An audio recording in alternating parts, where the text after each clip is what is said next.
Greetings, fellow book enthusiasts. Welcome back to Timeless Tales and Thoughts. I am going to backtrack a little bit today. I had originally planned to share this story with you a couple of days ago, earlier this week, but I ended up changing that plan because I finished my 2026 Reading Challenge book 5, Percy Jackson. So I ended up doing that video instead so I could give the book back to my daughter. And so today I am excited to share this story with you. I am piggybacking off of one of my videos from last week about Alexander Hamilton, the biography that I read. Alexander Hamilton. This is a historical fiction, not a biography, that actually inspired me to want to read the full biography of Alexander Hamilton. This novel is called Eliza Hamilton, and it is written by Susan Holloway Scott.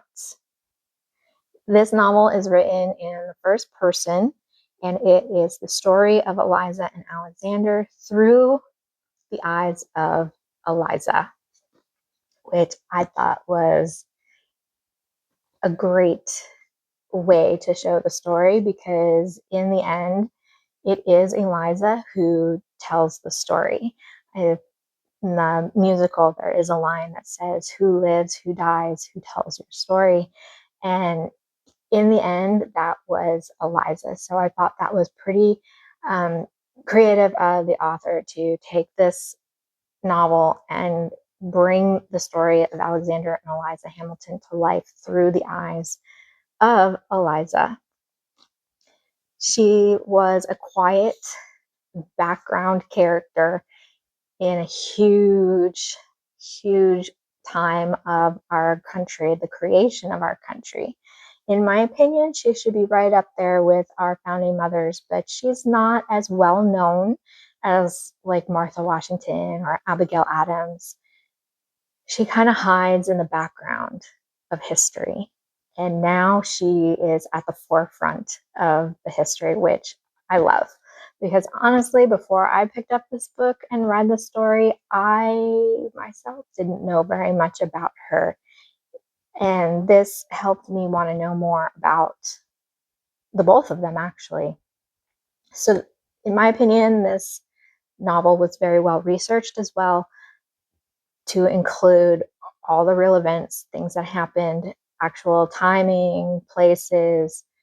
A lot coincided with what I was reading in the biography. So the author did a really good job doing her research to put this novel together.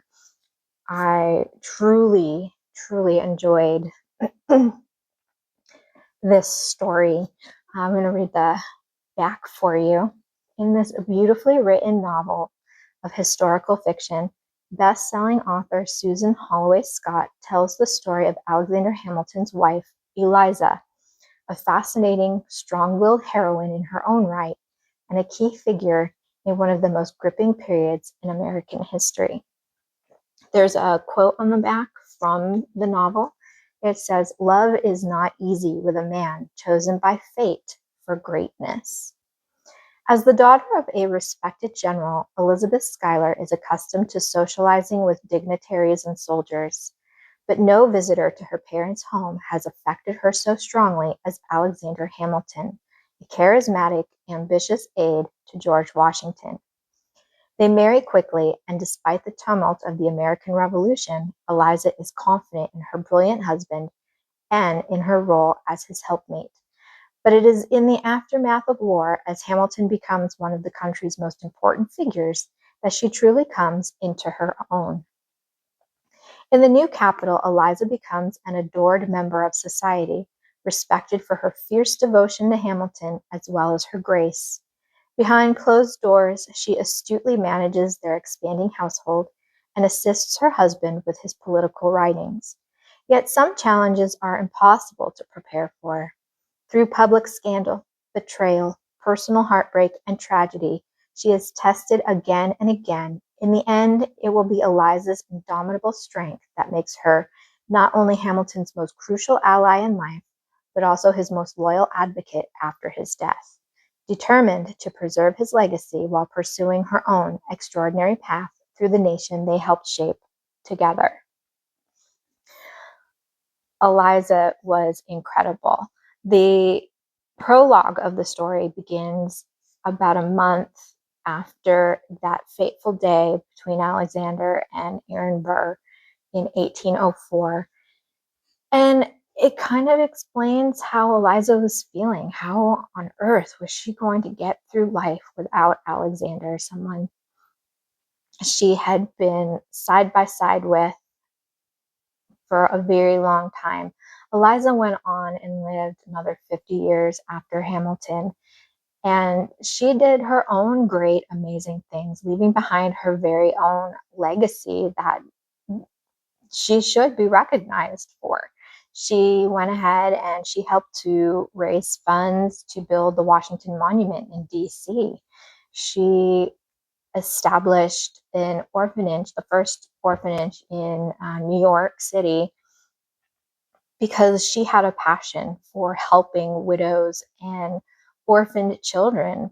Something I learned in the biography is that Eliza and Alexander had not only their own large brood of children, but they would take in um, other kids that needed some extra love and support.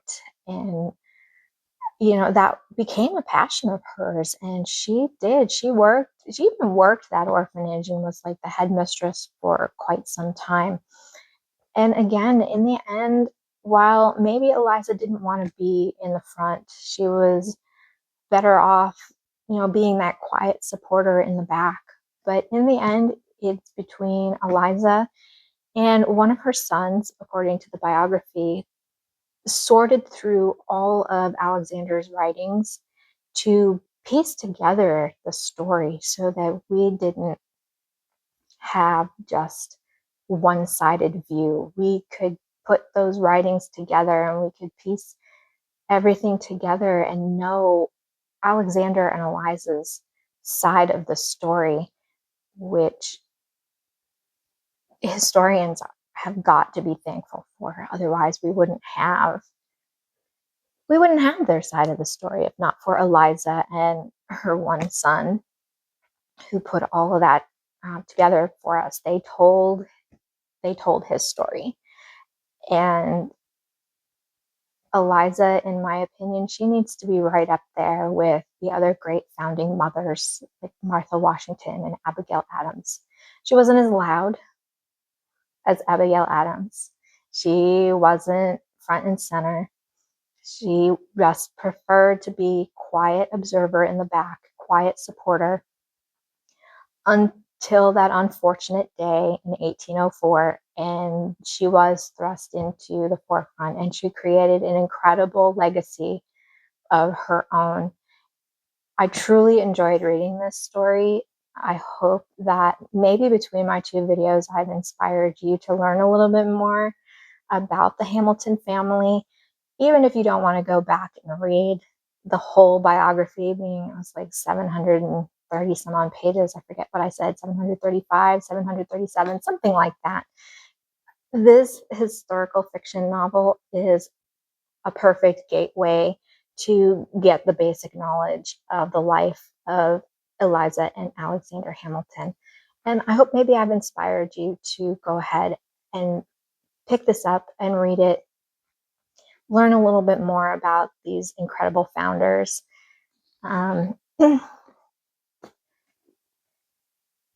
Yeah, I don't know what else to say other than I really, really enjoyed it.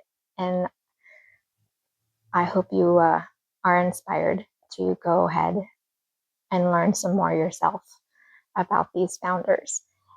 So with that, I'm going to say thank you for watching. Please, if you're enjoying my videos, please subscribe and like, and happy reading.